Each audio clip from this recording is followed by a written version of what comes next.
देखिए, कोई भी जो जो इलेक्शन होता है उसका बुनियादी मकसद ये होता है कि जो सियासी इस्तेहकाम है उसकी कंटिन्यूटी हो, और एक जो सियासी प्रोसेस है, एक जमहूरी प्रोसेस है, उसको आगे बढ़ाया जाए और लोगों के नुमाइंदे सामने आए।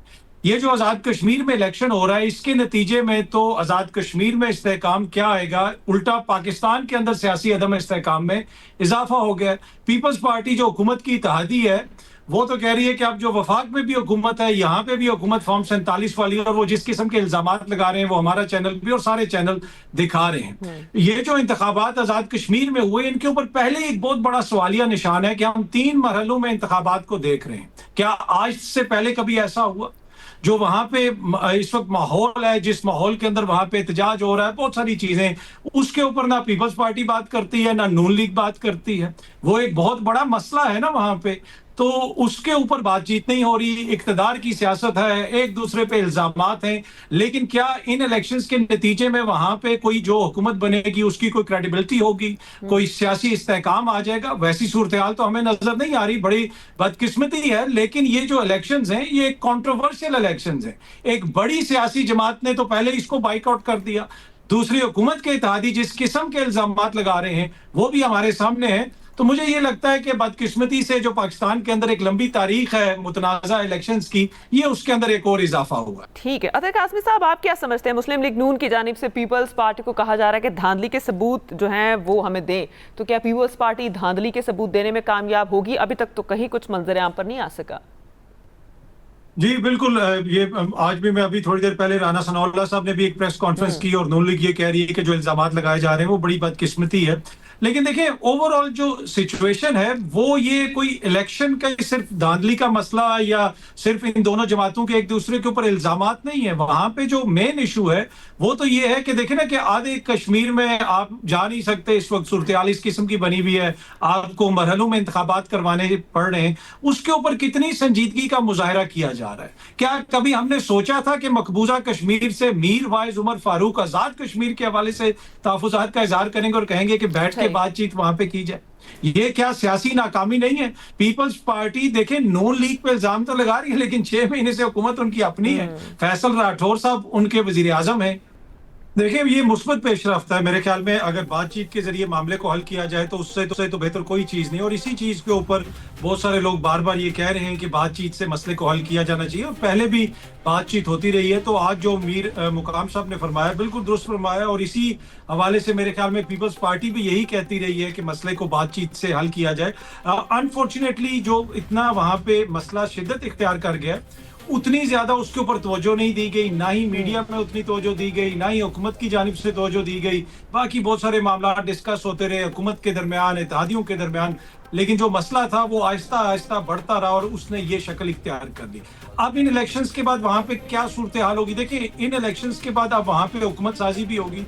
क्या पीपल्स पार्टी उसका हिस्सा बनेगी? अब तक तो पीपल्स पार्टी ने बड़े शदीद नौयत के तहफुजात का इजहार किया है। जो गिलगित बल्तिस्तान में हमने देखा था वहां पे भी इसी किस्म की सूरत हाल थी, लेकिन जिस लेवल के ऊपर अब तनकीद हुई है वो हमने गिलगित बल्तिस्तान में नहीं देखी थी। इधर जो है तनकीद थोड़ी सी लगता है ऐसे है कि उसमें जातियात भी आ गई हैं, बहुत सारी ऐसी बातें हैं जो हमने गिलगित बल्तिस्तान के अंदर नहीं देखी। अतर काज़मी साहब, कत्ता कराने के लिए मासद, लेकिन जीबी की अगर बात की जाए तो वजीर आज़म शहबाज शरीफ ने बड़े खुले दिल से उसको एक्सेप्ट किया और मुबारकबाद भी दी थी पीपल्स पार्टी को। जी बिल्कुल, और फिर वो साथ उन्होंने मिलकर हुकूमत भी वहां पे बना ली। एक दूसरे के ऊपर इतराजात भी होते रहे, लेकिन वहां पे उन्होंने मिलकर एक तरह से हुकूमत भी बना ली। अब यही देखना पड़ेगा कि यहाँ पे जब इंतखाबात मुकम्मल होंगे उसके बाद वहां पे क्या सूरत हाल बनती है। देखिए ना, गिलगित बल्तिस्तान में एक गो में इंतखाबात हुए थे, यहाँ पे आप मराइल में इंतखाबात करवा रहे हैं। पहले डिवीजन में आपने इंतखाबात करवाए, नून लीग 9 सीटें जीत गई, आपने अनाउंस कर दिया। अब अगले जितने भी हल्के हैं लोगों को पता चल जाएगा कि नून लीग की हुकूमत आने वाली है, एक एडवांटेज उनको मिल जाएगा। तो आपने अगर मरहल में इंतखाबात करवाने थे, कम से कम नताइज को रोक के रखते। जब सारे नताइज आ जाते तो उसके बाद अनाउंसमेंट की जाती, जिस तरह बहुत सारे ममालिक में होता है। लेकिन जिस तरीके से चीजों को मैनेज किया गया मेरे ख्याल में उसकी वजह से जो एक सियासी बहरान है उसको ज्यादा एक फायर मिली या उसको ज्यादा एक तरह से ईंधन मिला और वो ज्यादा उभर कर हमारे सामने आया। तो मेरे ख्याल में फिलहाल तो इसी तरह का माहौल हमें लगेगा। जब पूरे सारे मराइल मुकम्मल हो जाएंगे उसके बाद सिचुएशन क्लियर होगी कि पीपल्स पार्टी किधर स्टैंड करती है वफाक में, वहां पे क्या वो हुकूमत को छोड़ देंगे वफाक में, ऐसा मुझे होता हुआ नजर नहीं आ रहा। लेकिन ये जो हल्की फुल्की जो गर्मी सर्दी है सियासी ये चलती रहेगी। सही। अच्छा खालिद साहब, आप क्या समझते हैं ये जो भी कशीदगी चल रही है, अगर नून लीग वाकई जीत जाती है तो क्या पीपल्स पार्टी उसके साथ बाद में मिलेगी? नजर आता है कुछ ऐसा? देखिए कि इसमें गिलगित बल्तिस्तान की जो सूरत हाल जिसकी आप मिसाल दे रहे हैं वो ज़रा मुख्तलिफ थी। वहाँ पर कशीदगी थी लेकिन इस कदर हालात जो हैं वो ख़राब वहाँ नहीं थे जिस कदर आज़ाद कश्मीर के अंदर।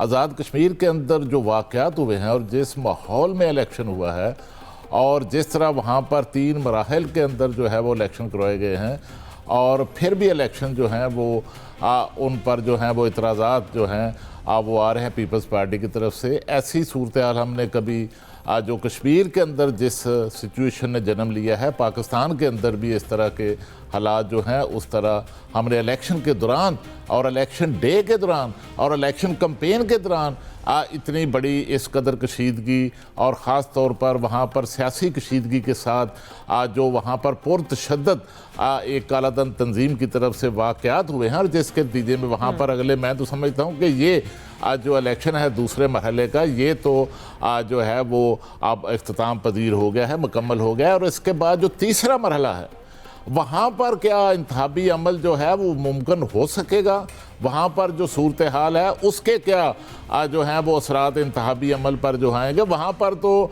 जो उम्मीदवार हैं सियासी जमातों के वो तो वहाँ पर अपनी कोई कैंपेन चलाने में भी इंतखाबी मुहिम चलाने में भी अब तक जो है वो नाकाम है और शदीद तरीन दबाव के अंदर जो है वो अपनी इंतखाबी मुहिम जो है अब वो तीसरे मरहले के पूंछ डिवीज़न के अंदर कर रहे हैं। और वहाँ पर उम्मीदवार जो है वो खुलकर कोई जलसा करने की पोजीशन में भी नहीं है। और इसके साथ जो है यहाँ पर तो पीपल्स पार्टी की क़यादत ने भी जलसे किए, अब मीरपुर डिवीज़न में भी पीपल्स पार्टी और नून लीग की क़यादत ने भी जलसे किए। अब बड़ा जो चैलेंज में है वो मैं समझता हूँ कि वो पूंछ डिवीज़न के इंतखाबात के हवाले से होगा। और इससे पहले ये बड़ी खुश आइंद है बात है कि कालादम एक्शन कमेटी की तरफ से बातचीत और मुज़ाकरात के हवाले से मस्बत जो पेश रफ्त है वो सामने होते हुए नजर आ रही है। ये देखिए कि मकबूजा कश्मीर से भी मीर वाद उमर फारूक ने भी यही बात की है कि आप मुज़ाकरात करें।